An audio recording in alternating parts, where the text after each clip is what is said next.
Massive fire broke out in a shanty town of Seoul, South Korea.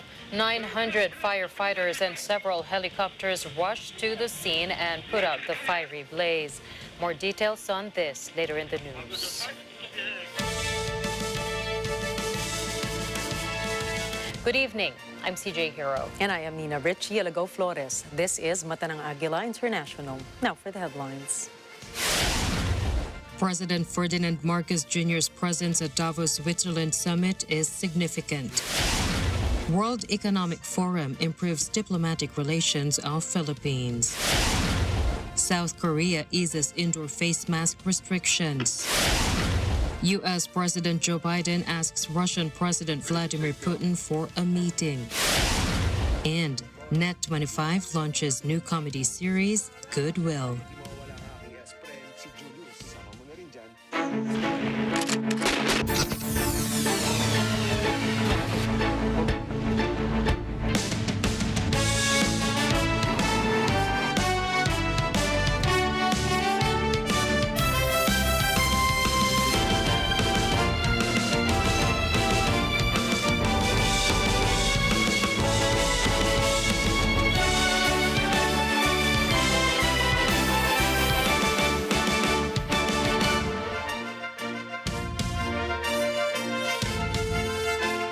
Many Philippine officials commend President Ferdinand Marcos Jr. for the strides he's making at the World Economic Forum. This includes House Senior Deputy Speaker and former President Gloria Macapagal-Arroyo. Nadine Aguilar tells us more.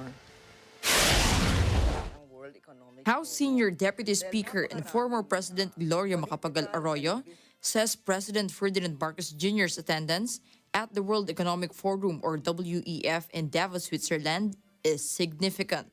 In an interview, Arroyo reveals the importance of attending the WEF, where various world leaders and business influencers gather. In one sentence, the Philippines is an excellent investment destination. We will welcome you. As an economist, Arroyo says President Marcos has reacted positively to international leaders like former UK Prime Minister Tony Blair. Unang-una, positive ang reaksyon nila tungkol sa ating COVID response. At ikalawa naman, kinikilala nila na mahusay ang pangangasiwa ng Pilipinas. In fact, historically, magandang track record ng ating bansa na magagaling ang mga economic managers kung sino pa man ang Pangulo. She notes that the president understands the importance of the relationship between the government and the private sector. Marcos has obtained many investment pledges at the WEF. Morgan Stanley of logistics firm DB World promised to expand its operations in the Philippines. Tomorrow, the president will return to the Philippines with many accomplishments from the forum. Nadine Aguilar, for Mata ng Agila International. Trusted, connected, on point. Political analysts continue to weigh in on the benefits of President Ferdinand Marcos Jr.'s attendance at the World Economic Forum. Randy Bernardino tells us more. Political analyst Dr. Froilan Calilong recognizes how the World Economic Forum, or WEF, helps many countries like the Philippines. He notes particularly how deglobalization was tackled as an avenue to increase investments and open various job opportunities. Sa konsepto ng deglobalization o reglobalization na kung saan yung nagkakaroon or maaaring magkaroon ng paglayo doon sa mga traditional economic centers or economic hubs papunta doon sa mga bansa, okay, o sa mga sabihin nating rehiyon na hindi masyadong apektado ng mga conflicts na nararanasan natin ngayon in the international arena, no? So isa dito sa inaasahan yung pagkawala or pag-alis ng investments from China, okay, papunta sa ibang mga bansa, lalo na dito sa Southeast Asia. And I believe isang Pilipinas sa magiging sentro, no? Isa tayo sa magbebenepisyo sakaling mangyari nga itong konsepto na to na inilalatag dito sa Davos, itong tinatawag nilang reglobalization or deglobalization. So definitely, investments will be coming in, investments which will create more jobs, which will increase the tax base, which will propel the country to move forward, are actually to be expected, especially that ito nga yung maaring mangyari sa hinaharap. In addition to economic growth, Kalilong believes that the Philippines' participation in the WEF will improve its diplomatic relations with many countries. He also agrees with President Ferdinand Marcos Jr.'s statement that the Philippines is not biased by ASEAN and APEC members amid geopolitical tensions. The analyst explains that rather than focusing on the conflict, it is better to focus on economic growth. Meanwhile, Kalilong recognizes the importance of private sector support in the government. So this is very, very important, and I am very happy that there is this renewed confidence and trust ng mga na ipinapakita ng pribadong sektor sa mga ginagawa ng ating gobyerno, sa mga hakbang na ililalatag ng ating pamahalaan, because this is very, very important dahil unang-una, itong mga investments na to, once they actually translate into actual investments, kanino ba natin yan iilalaga, di ba? Siyempre doon sa mga sektor na meron na talagang infrastruktura, meron ng struktura, meron ng sistema, may organization na that are in place. And I think the best people to actually spearhead this are this companies na masasabi natin talagang well established na sa larangan ng ating ng pamumuhunan dito sa ating bansa. Randy Bernardino for Matalang Agila International. Trusted, connected, on point. More families are reported to experience hunger in the Philippines, according to a recent survey. Madeline Villar Moratillo files this report. 3 million families, or 11.8% of households in the country, have experienced involuntary hunger in the past 3 months. This is the result of the fourth quarter survey conducted by social weather stations from December 10 to December 14th.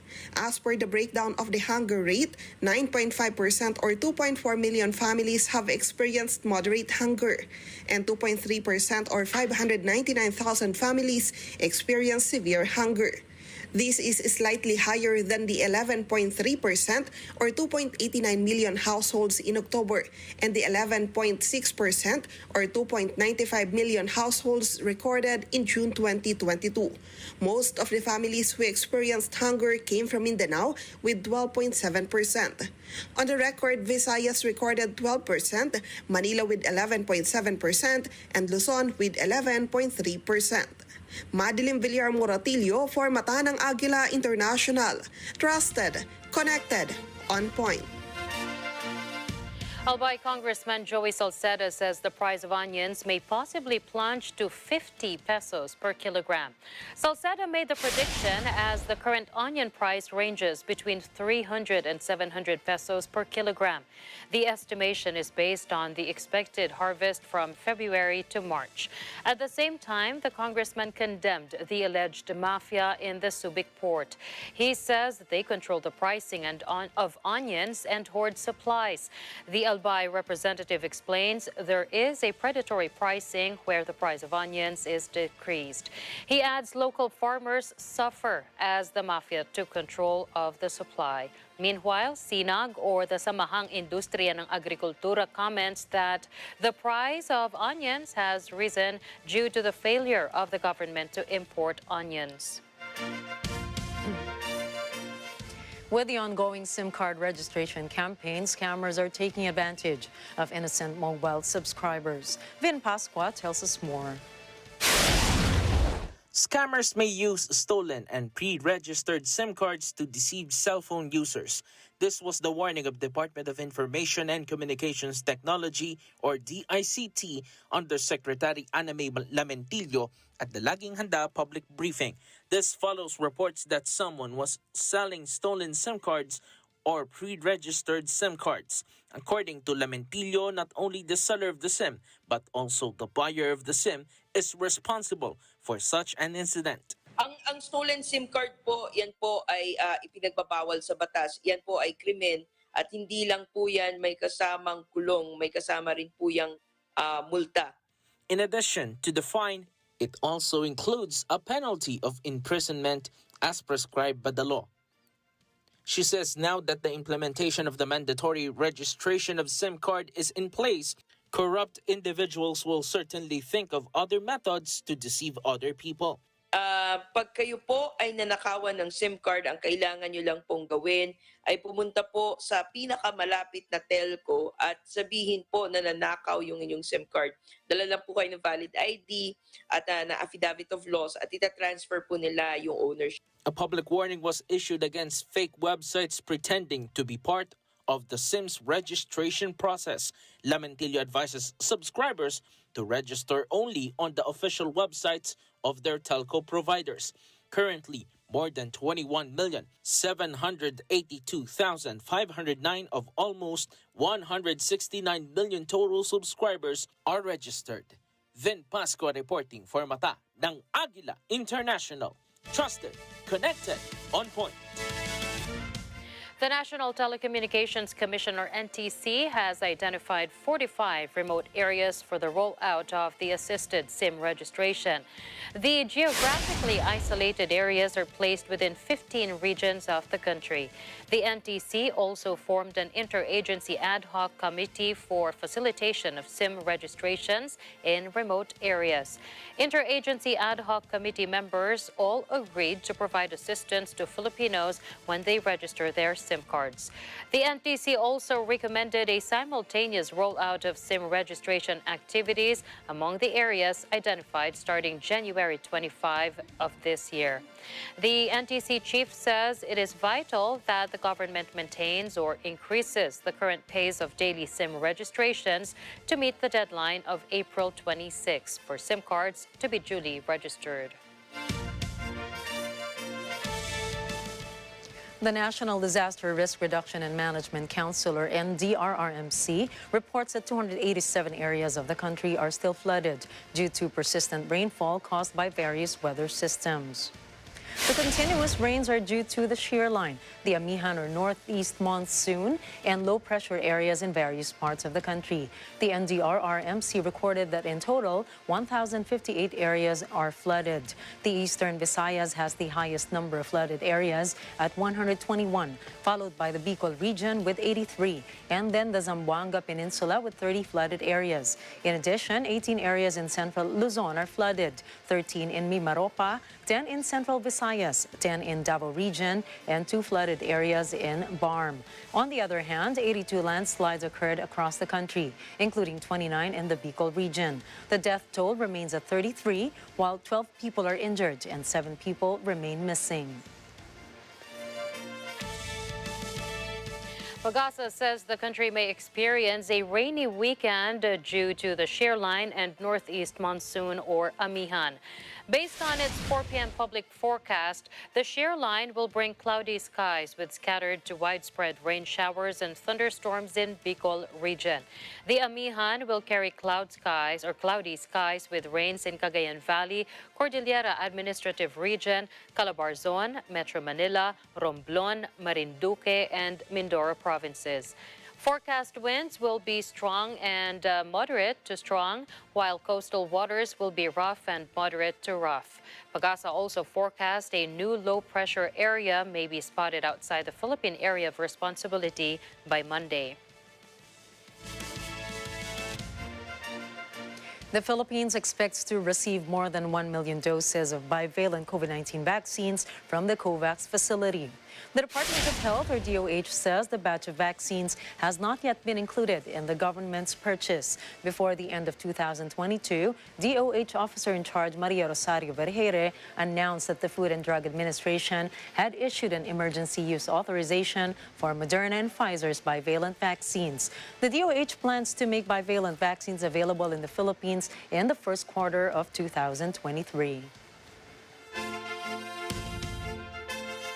Okta Research says the National Capital Region, or NCR's COVID-19 positivity rate went down to 2.9% as of January 18. The positivity rate refers to the percentage of people who were found positive for COVID-19 among the total number of individuals tested. Okta Research fellow Dr. Guido David explains the daily average of cases also dipped to 103 on January 19 from 166 on January 12. He says the average daily attack rate, or ADAR, in the region decreased to 0.71 per 100,000 population. ADAR is the incidence showing the average number of new cases in a period per 100,000 people. He also points out testing in the NCR has decreased to just 38 per day per 100,000, and this is the lowest since 2020. Meanwhile, NCR's hospital occupancy remained low at 24%, as well as intensive care unit occupancy at 19%.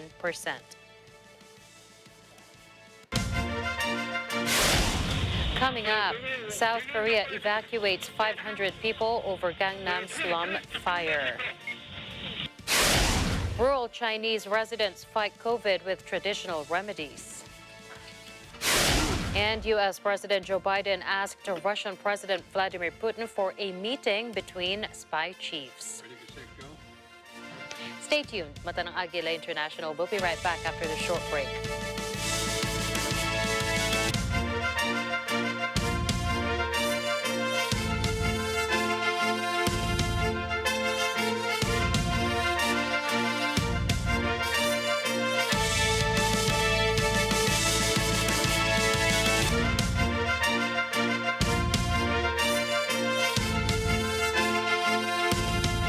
This portion is brought to you by Final Match Security and Investigation Agency. The health sector is undoubtedly one of the most important and profitable industries to look into as a business. Zeroing in on a particular niche, the retail pharmacy segment has a good potential as a business venture as it's nearly crisis-proof. We'll find out from one of the country's fastest-growing retail pharmacy chains, Dr. Care Pharmacy Philippines, through its CEO, Dr. Mark Mendoza, on what opportunities lie ahead. There is no pharmacy in the market yet until Dr. Care. Hindi lang ito a retail drugstore, but also a component na meron din siyang clinic. Open for business with Cesar Vallejos, Sunday, 9 p.m. Susunod sa Counterpoint, ang bagong muka ng pagbabalita ng Net25 News. Kikilalanin. If ever I'm gonna go back, gusto ko po yung something na talagang I will be proud to be a part of. Kasama si Attorney Sal Panelo at multi-awarded broadcast journalist Ricky Matay. Hindi ko palalagpasin ang pagkakataong ito, attorney. I want to ask you. Sa Counterpoint, Miyerkules alas 10:30 ng gabi, dito sa Net25. This is the first time I'm actually gonna reveal it. This portion is brought to you by 318 Automart, Arlex Trading and Construction Supplies.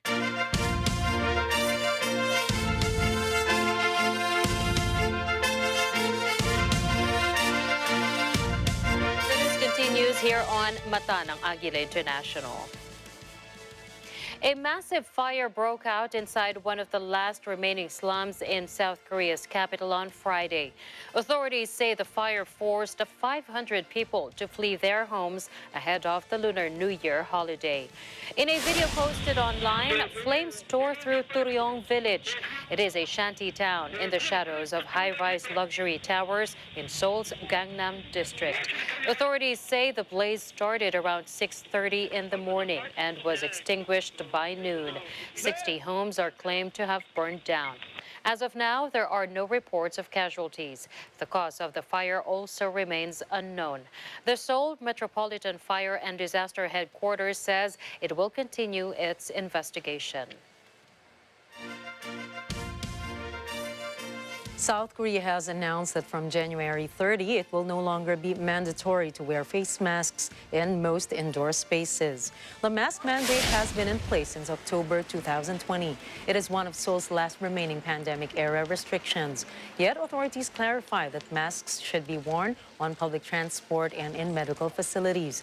The country still makes it mandatory for those who get officially diagnosed with COVID-19 to isolate themselves for 7 days.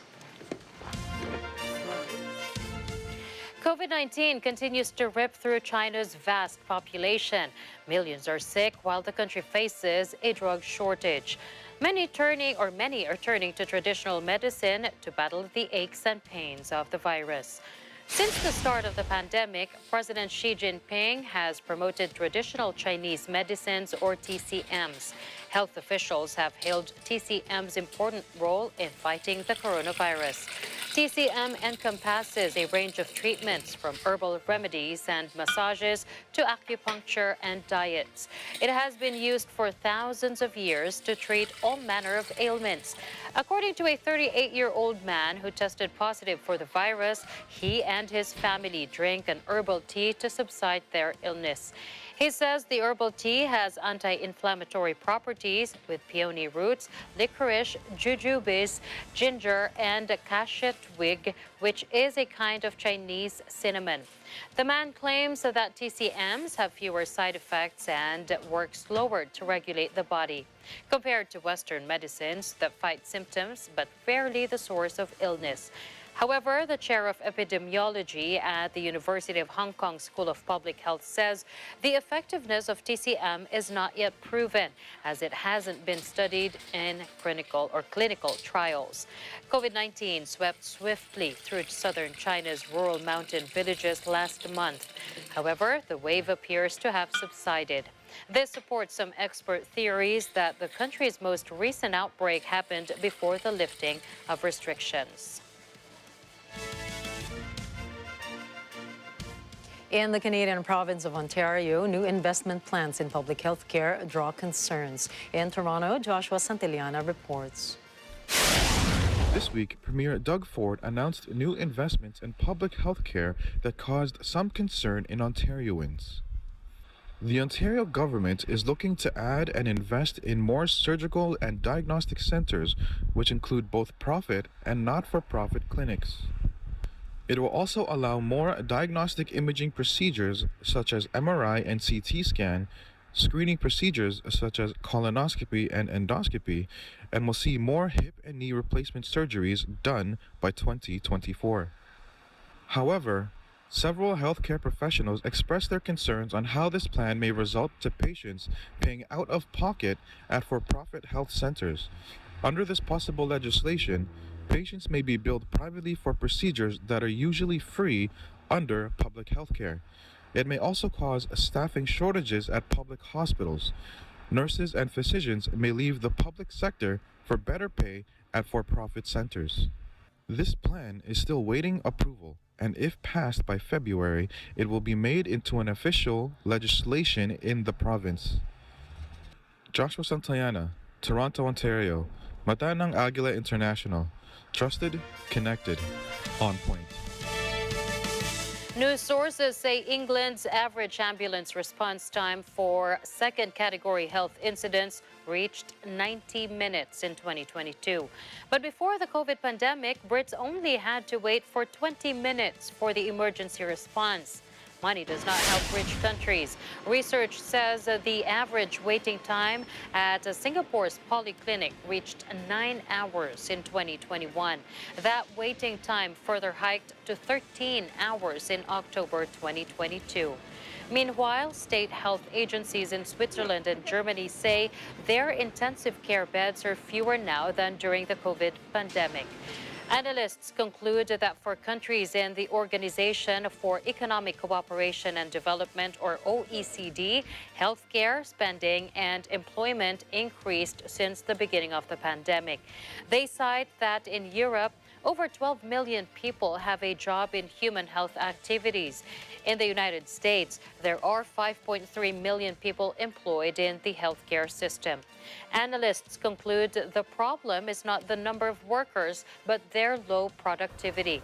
A Mayo Clinic proceedings report also says the emotional exhaustion of American doctors has risen by roughly 40% from 2020 to 2021. Furthermore, the demand boom impeded the quality of health care. A study estimates that for every 30 COVID deaths, one non-COVID patient dies due to disruptions to the quality of care. Though there are now reports of overwhelmed Chinese hospitals, it is too soon to conclude whether these are isolated examples or simply systematic failures. But analysts continue to warn healthcare systems are closer to collapse than at any point since the start of the COVID pandemic. New research says that during the pandemic, nearly 500,000 people in the United Kingdom missed out on starting medication that prevents heart attacks and strokes. The British Heart Foundation, or BHF, studied the prescribing data for the first 18 months after COVID hit. They found that 27,000 people a month appeared to have missed out on blood pressure pills. The BHF also reported that 316,000 patients did not get treatment to lower their cholesterol. The team says the National Health Service, or NHS, has already taken important and positive steps toward identifying people with high blood pressure as early as possible.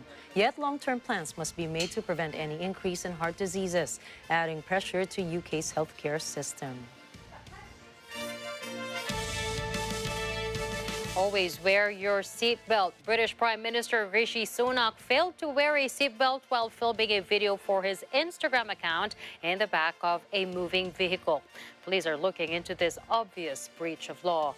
A spokesperson for Lancashire Constabulary said on Thursday evening they were aware of the matter and were making inquiries.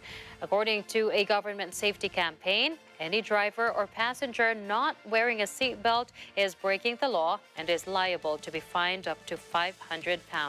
Downing Street said the Prime Minister apologized for his act, characterized as a brief error of judgment. The Labour Party criticized Sunak for the act, calling it an endless, painful viewing. Exemptions to wear a seatbelt in the UK include a car being used by police, fire and rescue services, and for people with certified medical issues. None appeared to be applicable to Sunak, as his car was being escorted by police motorbikes. Former U.S. Vice President Al Gore has allegedly made over $300 million with climate alarmism. Warning the world that it is on the brink of disaster has been lucrative for the former VP. Gore has made hundreds of millions of dollars through his climate awareness. He is at the forefront of green technology investments. His company, Generation Investment Management, pays him $2 million per month, while the company has billions in investments worldwide. Gore's wealth is supplemented with speaking fees, shares, and real estate. He appeared at the World Economic Forum in Davos, Switzerland. He made a prediction that the Earth faces rain bombs and boiling oceans. U.S. President Joe Biden says it will take years for California to fully recover and rebuild after a series of storms damaged part of the western state.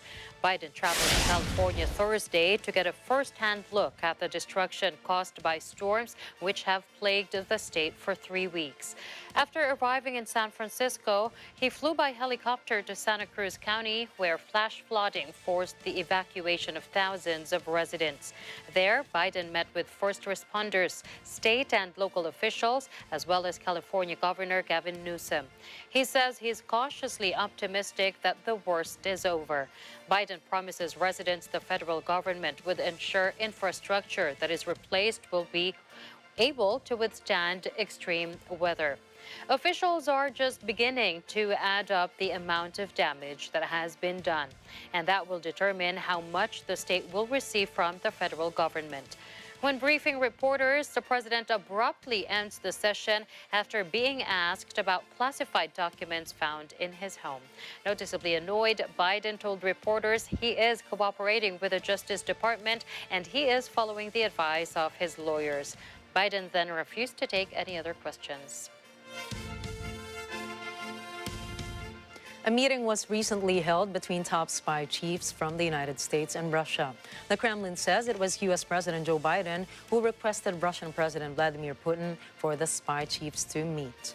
Sergei Naryshkin, the head of the Russian Foreign Intelligence Service, and CIA Director William Burns met on Turkish soil in mid-November. Russian Foreign Minister Sergei Lavrov mentioned the event during a press conference on Wednesday as he was discussing the lack of peace talks on Ukraine. He says the U.S. has yet to make a serious proposal on resolving the situation. Lavrov adds there were no revelations during the negotiations. He remarks that the West says nothing that would go beyond its public stance.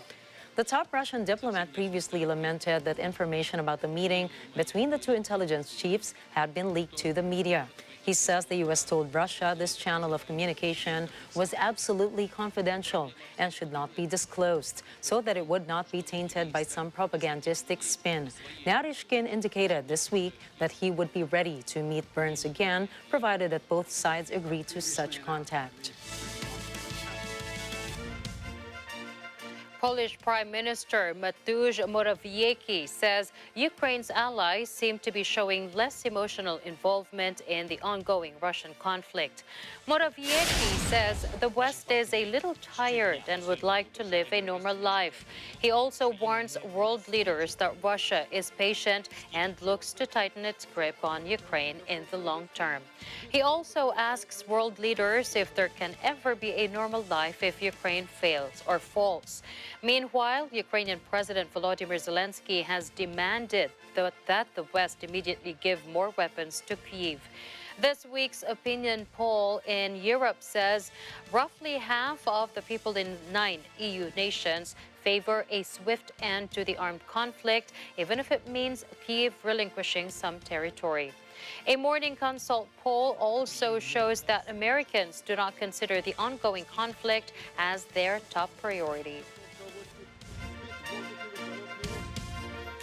The Estonian Prime Minister has announced the Baltic nation's largest aid package to date.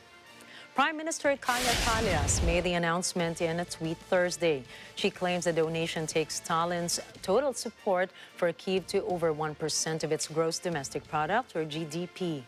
In 2021, Estonia's total GDP was estimated at around $37 billion. The Prime Minister adds that the package includes howitzers, grenade launchers, and ammunition, the materials that Ukrainian President Volodymyr Zelensky asked for. In the Twitter thread, she says all want the war to end, but Russia has sent a clear signal that it wants to continue its war on aggression.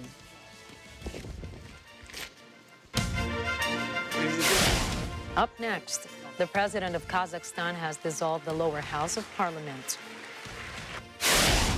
French residents protest the government's plan to raise the retirement age. And a barracks fire in Armenia kills at least 15 military officers. Please stay tuned as Mata ng Agila International will return with more global news.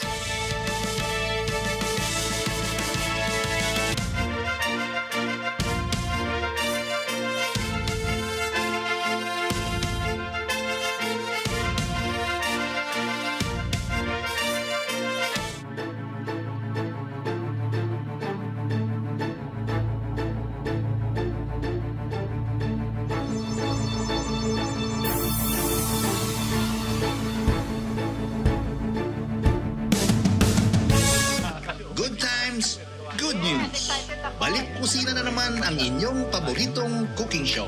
Katakam-takam na recipes, masarap na kwentuhan, at walang sawang tawanan. Kasama ng ating espesyal na celebrity guests, natyak na magdadala ng kasiyahan, kasama ang aking pinsan na si Sandy Daza. Kain na!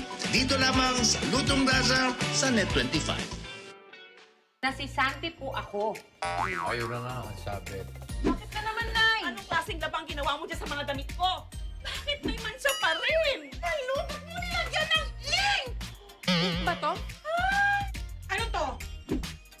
Ay, baka pinalaban ng aso! You are fired! Huwag ka naman masyadong malupit. Love, Bosleng, and Tali. Tuwing linggo, alas 6 ng gabi dito lang sa Net25. Panalo tayo pag together, walang talo pag together. Let's get together sa Net25. This portion is brought to you by Source Alliance.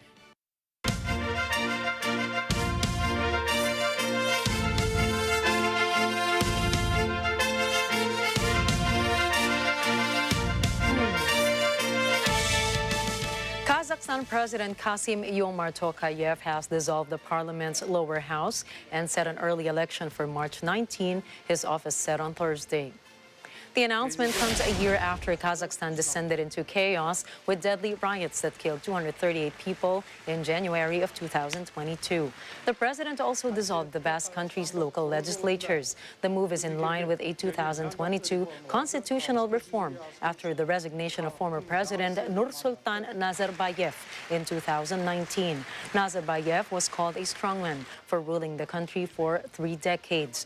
Current President Tokayev won a non-democratic snap election in June of 2019 with the support of his predecessor. Demonstrations and strikes erupt across France as people take to the streets to protest government plans to raise the retirement age to 64 from 62. The strikes disrupt public transit, schools, and government services. In Paris, about 80,000 demonstrators voiced their discontent. Radical protesters throw bottles, bins, and smoke grenades at police who respond with tear gas. About 30 people were arrested. No major violent incidents were reported elsewhere. France's Interior Ministry estimates more than 1 million people joined in the protests countrywide. Opinion polls suggest that more than 2/3 of French people oppose raising the retirement age. Protesters clashed with police as thousands of demonstrators marched through the capital of Peru. They demand the president's resignation and fresh elections. For several days, people from around the country are making their way to Lima to press their demands. Security is beefed up. Nearly 12,000 officers are deployed in the city. They are to keep trouble to a minimum. As evening falls, small scuffles break out. Demonstrators throw stones and police respond with tear gas. Earlier in the day, about 1,000 protesters tried to storm the airport in Arequipa. It is the country's second-largest city. Peru is enduring weeks of unrest that is deadly at times. The violence leaves at least 44 people dead. The number includes 2 who were killed Wednesday after battling with police in the country's south. The demonstrations began following the ouster of ex-President Pedro Castillo, who tried to dissolve Congress and rule by decree. Castillo has since been arrested. He was replaced by Dina Boluarte.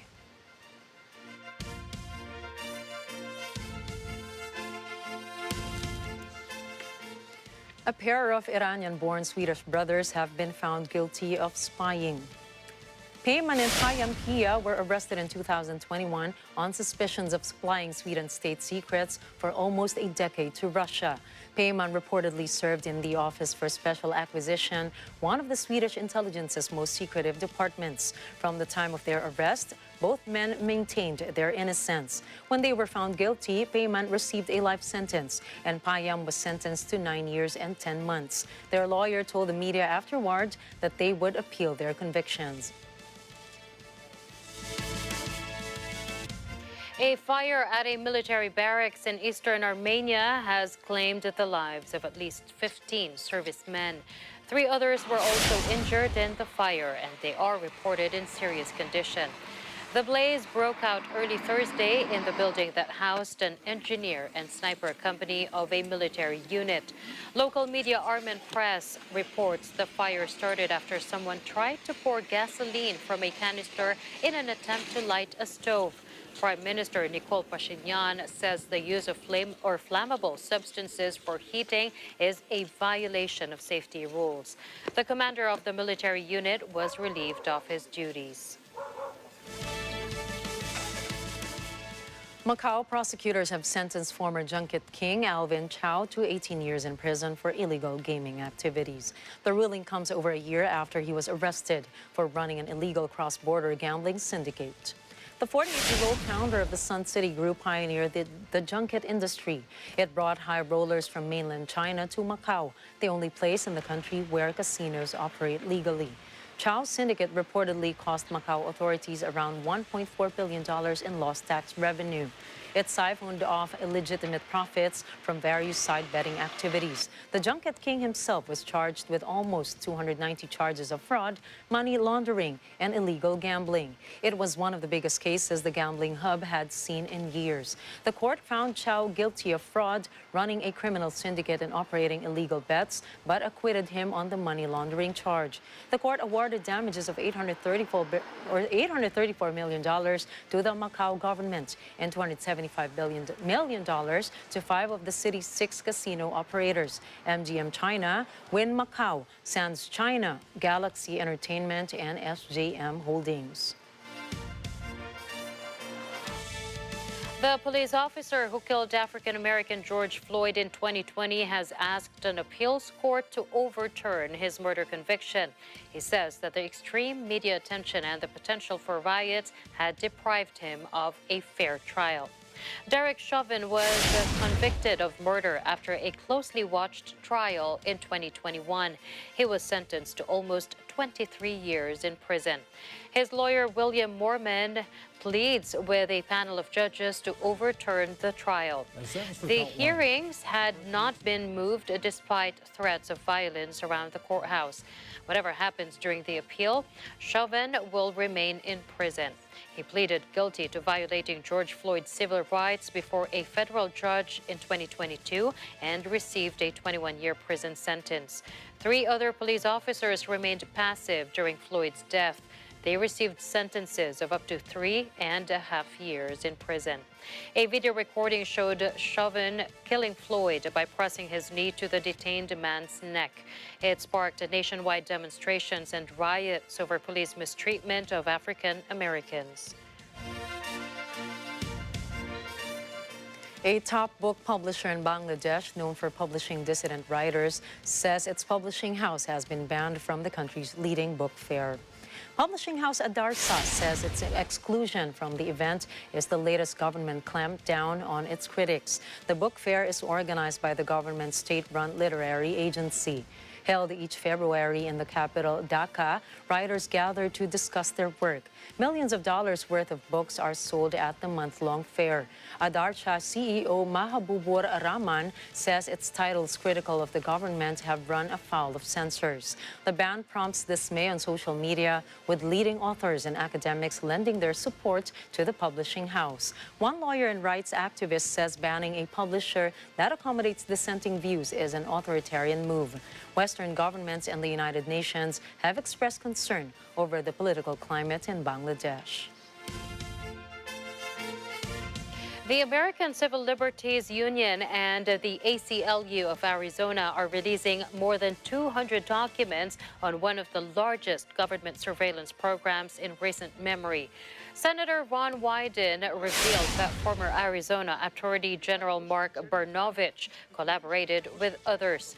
They engaged in the indiscriminate collection of money transfer records for all American transactions exceeding $500. The records say Arizona has sent at least 140 overbroad and illegal subpoenas to money transfer companies. These were to compel them to turn over customers' private financial data. The database contained 145 million records of people's financial transactions as of 2021. The records also show the federal government is more involved in the surveillance program. Arizona's ACLU argues the reported data collection is illegal. They also insist the public should be outraged by Brnovich's disregard for the law and individual privacy.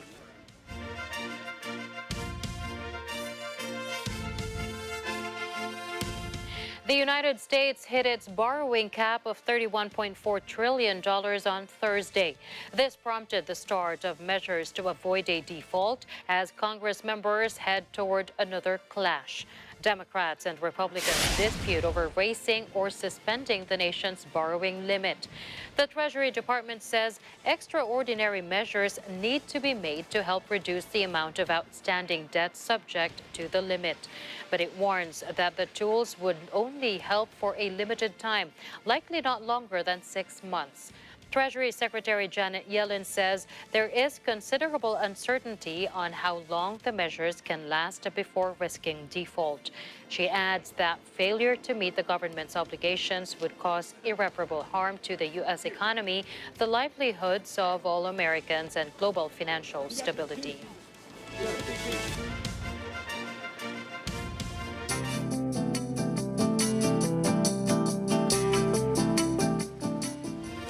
New legislation in England bans the single use of plastic items. The government warns violation of the ban is a criminal offense. Here's Love and Season for the details. England will ban a wide range of single-use plastic items from October, including plates and cutlery, in order to limit their devastating effect on the environment, the government announced. The new legislation will also cover single-use trays and certain types of polystyrene cups and food containers. The department said England uses around 2.7 billion items of single-use cutlery per year, mostly plastic, with only 1 in 10 items recycled. Environmental policy is a devolved issue for the governments in Scotland, Wales, and Northern Ireland. The UK government in London is set policies in England. Similar legislation has already been passed in Scotland and Wales. Repeated breaches of the ban could end up constituting a criminal offense, with offenders running the risk of a fine. The ban will not extend to supermarket ready-made meals, said the government. Matt Hood, a managing director at supermarket chain Co-op, welcomed the ban. He said that they have been at the forefront of eradicating unnecessary plastic. They already removed plastic cutlery from their food to go, offering wooden forks instead. But environmental group Greenpeace UK said the plans did not go far enough. Megan Randalls, political campaigner for Greenpeace UK, compared the move to reaching for a mop instead of turning off the tap. She called for the government to stop promoting false solutions and stop dumping plastic waste in countries that have done the least to cause the climate crisis. This is Love and Season, London Bureau, reporting for Mata ng Agila International. Trusted, connected, on point. Coming right up, economists predict a weakening of the dollar in 2023. Net25 has a new comedy series called Goodwill. And Alec Baldwin is charged with involuntary manslaughter for accidental shooting.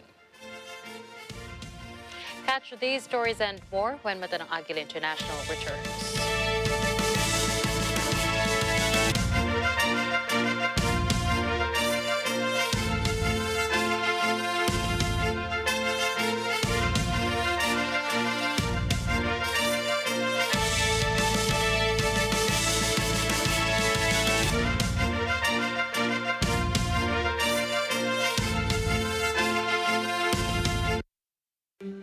Alam namin ang iyong pagsisikap. Dama namin ang iyong mga sakripisyo.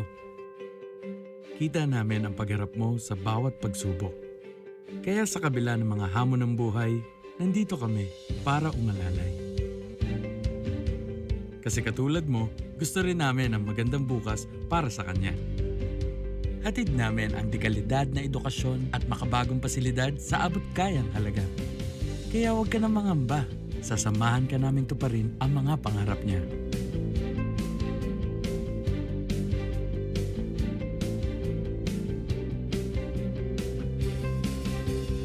Maaasahan mong sulit dito ang mga pinagsikapan mo. Sa aming mga makabagong pasilidad at sistema ng edukasyon.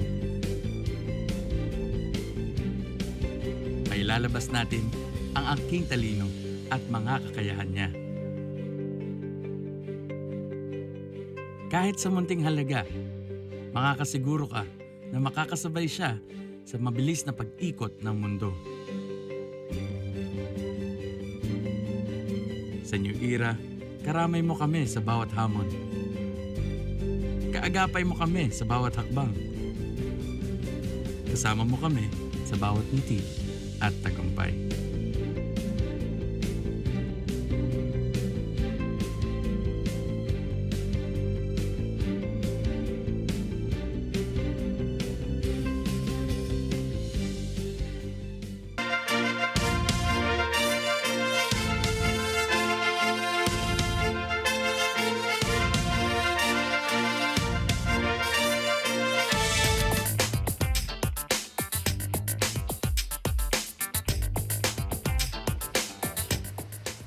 Research says the index measuring the dollar's strength against major currencies reached its peak value in 20 years last September. Analysts observe the dollar declined 10% lower since then. They cite two main reasons for the dollar's appreciation. One is the global situation, including the high level of uncertainty due to China's zero-COVID policy, the war in Ukraine, and the trend towards the worldwide recession resulting in anxiety. Reports say investors bought dollars and directed them into American assets since they are perceived as the safest havens in turbulent times. When the Fed raised interest rates in 2022, the dollar became a target for the carry trade. This is an investment tactic to sell a low-yielding currency and buy a high-yielding one. The second reason, analysts expect the Fed to slow the pace of interest rate rises this year. Therefore, many investors do not believe in the greenback as there is a restriction to carry trade opportunities. Bloomberg and Bank of America surveyed economists' average projection and found that the dollar would weaken against major currencies.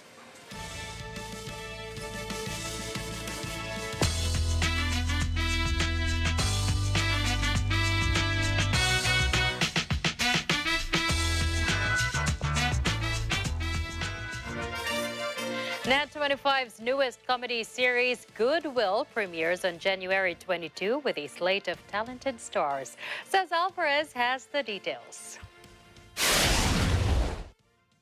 Net25 adds to its Sunday entertainment lineup with a new show called Goodwill, featuring talented actors David Chua, Devon Seron, and Raymond Bagaching. In the feel-good comedy series, David plays Lloyd Patawad, the rich, rebellious, wayward son hell-bent on chasing his rockstar dreams. Like most youngsters, he feels entitled and gets away with everything. Well, almost, including his tangled and sordid affairs. But his bad boy image is bound to get a makeover once he learns that he's destined to inherit his mom's sizable fortune, including a resort, aptly named Goodwill, but with conditions from his mother. As it turns out, he will get an inheritance from his mom's will, only if he completes a set of challenges, and which eventually transforms his life for the better. Very happy and a bit nervous kasi it's my first time again to be sabihin natin sa pagkakataong ito, no? So mixed emotions tayo. Pero yung bottom line dito is I'm excited, super excited. Directed by Ian Loreños, Goodwill also stars renowned comedians Smokey Manaloto, Kat Galang, Ryan Rams, and James Caraan, with special appearances by Marina Benipayo. I'm very honored to bring a wonderful, beautiful show. It's a family fun and good vibes, and maraming magandang aral na mapupulot. So I'm very excited and I'm very thankful and grateful, yes. Mm-hmm. Yes, I'm very grateful din po dahil nasama din ako sa show. Napaka-good vibes ng show at sana abangan po nila. Season broadcast journalist Corina Sanchez Rojas is one of the show's main producers. If there's a will, there's a way. And with Goodwill, it's laughter, kilig feels, and good vibes all the way. Goal natin, syempre, maka-inspire tayo ng mga manonood, di ba? Sana matutunan nila yung every lessons ng mga episode natin ng Goodwill na hindi lang puro katatawanan, hindi lang puro mga asaran. Lahat ng lessons kasi andi dito eh. So lahat ng mga forgiveness, lahat ng mga kung ano-anong mga bagay na yan na Yun ang sanang hinihiling ko na sana may matutunan sila pagkatapos ng every episode. Mapapanood niyo po ang Goodwill. Sa Sunday na po yan, 4 to 5 p.m. po on Net25. Says Alvarez for Mata ng Agila International. Trusted, connected, on point. Now that it's the weekend, it's time to rest and maybe relax and watch a movie. Stephanie Mayo has a couple of suggestions on what you guys can watch. Take a look. Wondering what to watch this weekend? It's the awards season, and thanks to online streamers and theater restrictions now easing up, some of the best films of 2022 are within easy reach. Here are 2 Oscar contenders to watch this weekend. The Banshees of Inisherin, Martin McDonagh's critically acclaimed black comedy starring Golden Globe winner Colin Farrell and Brendan Gleeson, is now available in multiple streaming platforms in the United States. In the Philippines, you can stream it via Disney+. The Banshees of Inisherin tells the story of a friendship destroyed on a remote island.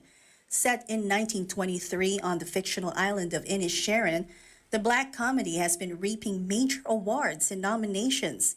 It won Best Motion Picture Musical or Comedy at the recently concluded Golden Globes, and yesterday earned a BAFTA nomination for Best Film.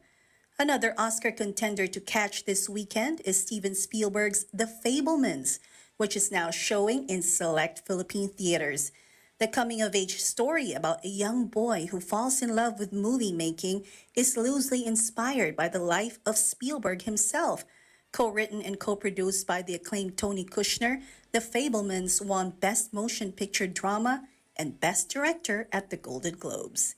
See you at the movies! Stephanie Mayo for Mata ng Agila International, trusted, connected, on point. Alec Baldwin will be charged with involuntary manslaughter. A prosecutor says the offense is for the accidental shooting of a cinematographer on the set of the low-budget Western film Rust.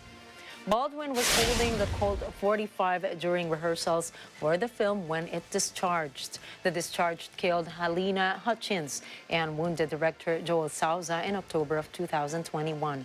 The film's armorer, Hannah Gutierrez-Reed, who was responsible for the weapon, will also be charged with the same crime.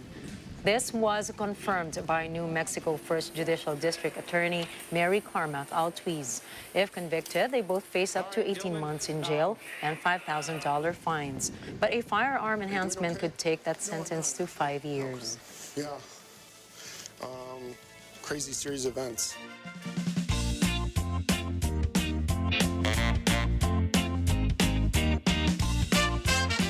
A regular at the annual Asian American Expo, OCM Globe Incorporated takes over an exposition hall.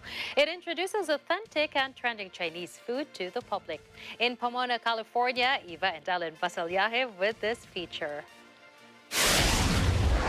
Authentic Chinese food? It's not an overseas dream. Because in cities coast to coast, OCM Globe Incorporated brings known and rising Chinese brands to the American dinner table. OCM is a food distribution company. What we do is we bring in the most up-and-coming, the in and the newest items from China, including snacks, drinks, and even ingredients to America, and we introduce it to the American public. We do a lot of marketing things to educate the general public about what's in China and what's the good taste or some authentic taste that the Chinese people like.